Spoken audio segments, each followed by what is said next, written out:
Monsieur Alain Soral, vous êtes sociologue français, président d'Égalité et Réconciliation. Je vous remercie infiniment de m'avoir accordé cet entretien, d'accorder cet entretien à la radio francophone iranienne. Monsieur Soral, que pensez-vous de la réélection de Barack Obama à la présidence américaine? Est-ce que cela va changer quelque chose? Va changer la donne à l'intérieur des États-Unis et à l'extérieur de ce pays?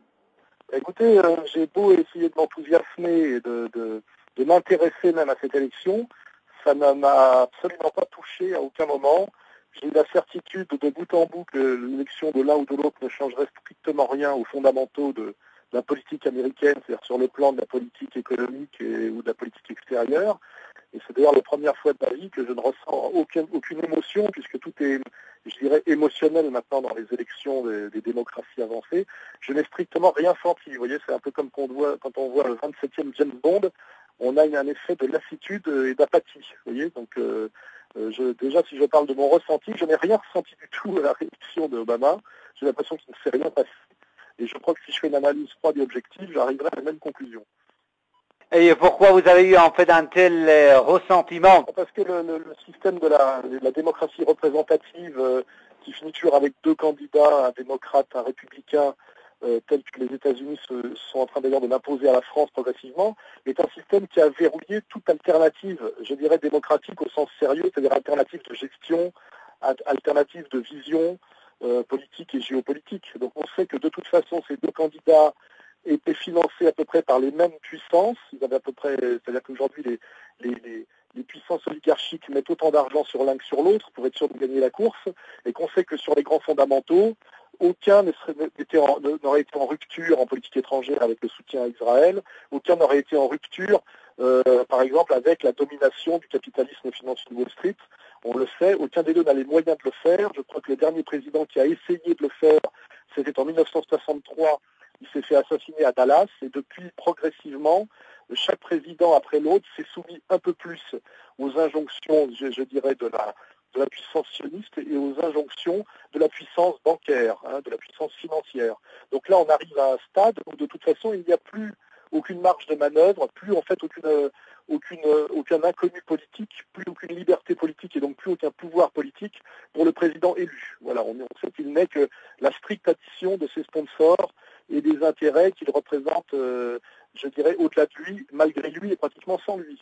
Monsieur Soral, en fait, l'annonce de la victoire de Barack Obama a suscité une certaine prudence, en fait, à Tel Aviv, en Israël. Comment peut-on expliquer cette prudence affichée par les responsables israéliens, surtout en fait lorsque je dis les responsables israéliens, c'est-à-dire le Premier ministre israélien Benjamin Netanyahu à l'égard de la victoire de Barack Obama? Oui, en fait tout simplement parce que le candidat qui essayait de se faire élire à la place d'Obama, comme il n'était pas le candidat en titre, était obligé, comme chaque fois, de faire de la surenchère sur la soumission au sionisme.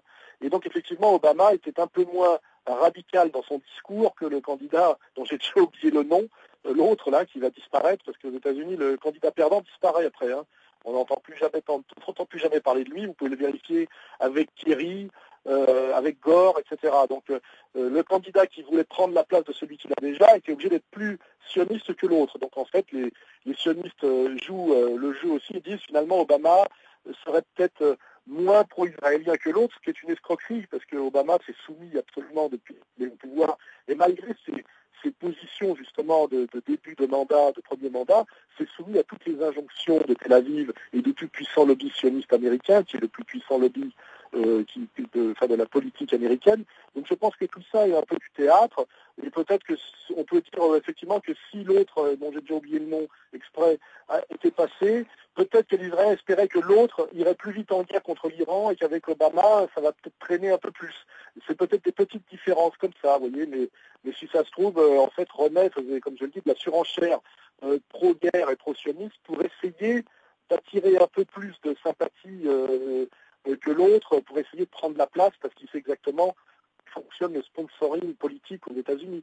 Mais je crois que sur le fond, les Israéliens n'ont pas à s'inquiéter. Je pense qu'Obama n'a pas les moyens, quel que soit le fond de sa pensée, parce que je pense qu'il avait même déclaré que Netanyahou était un menteur, et c'était parce qu'il avait une indiscrétion, un micro qui était resté ouvert.